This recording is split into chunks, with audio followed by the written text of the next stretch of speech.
અમરેલી જિલ્લામાં દીપડાના હુમલાની ઘટનાઓ દિન પ્રતિદિન સામે આવી રહી છે। ત્યારે અમરેલી તાલુકાના જાડિયા ગામની સીમ વિસ્તારમાં કિશોરભાઈ ઠુમ્મરની વાડીમાં પરપ્રાંતીય ખેત મજૂરો વાડી વિસ્તારમાં ખુલ્લામાં સૂતા હતા। તે દરમિયાન રાત્રિના 2 વાગ્યાના અરસામાં દીપડો આવી પિતાની બાજુમાં સૂતેલા 7 વર્ષના બાળકને લઈ ફરાર થયો હતો। બાળકની ચીસો સંભળાતા જ બાજુમાં સૂતેલા માતા પિતા જાગી જતા પરિવારજનોની ચીસો નીકળી ગઈ હતી। બાળકના પિતાએ દીપડાનો પીછો કરતા વાડીએ કરેલા ફેન્સિંગમાં ફસાતા દીપડો બાળકને મૂકીને જતો રહ્યો હતો, જેના કારણે બાળકનો જીવ બચ્યો। 7 વર્ષના બાળકને માથાના ભાગે ગંભીર ઈજા પહોંચી હતી, જેને લઈ તાત્કાલિક રાત્રિ દરમિયાન સારવાર માટે સિવિલ હોસ્પિટલ અમરેલી ખાતે સારવાર માટે લઈ જવામાં આવ્યો હતો।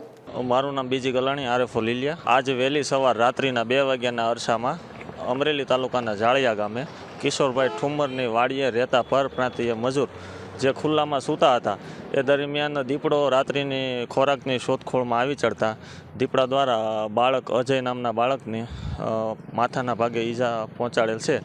જે બનાવની જાણ થતાં તુરંત ઘટના સ્થળ ઉપર સ્થળ તપાસ કરી અને દીપડા દ્વારા જ આ બનાવ બન્યો છે અને એને જે વળતર સરકારશ્રી દ્વારા ચૂકવવામાં આવે છે તેની પ્રોસિજર કરવામાં આવેલી છે અને દીપડાને પકડવા માટેના પિંજરા ગોઠવણી કરવામાં આવેલ છે।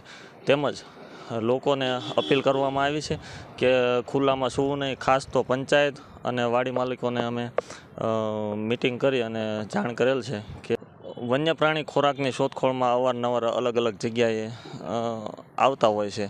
એ દરમિયાન આપણાથી કંઈક શરત ચૂક થતી હોય છે, ક્યારેક વન્ય પ્રાણીથી શરત ચૂક થતી હોય છે, તેના કારણે આવા અનિચ્છનીય બનાવ બને છે।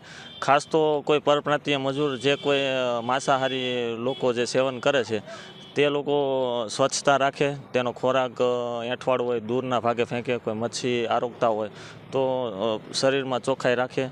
આવા બધા ઘણા કારણોથી આવા બનાવ બનતા હોય છે। સાહેબ બાયણે લઈને સૂતા હતા એટલે 12-13 માણસ છે બધા।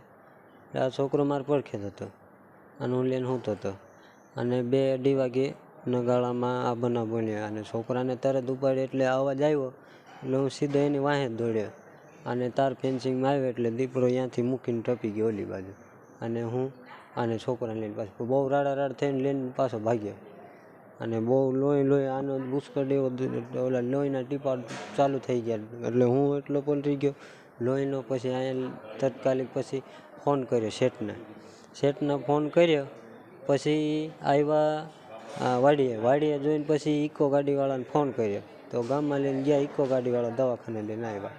આના 31 ટાંકા છે।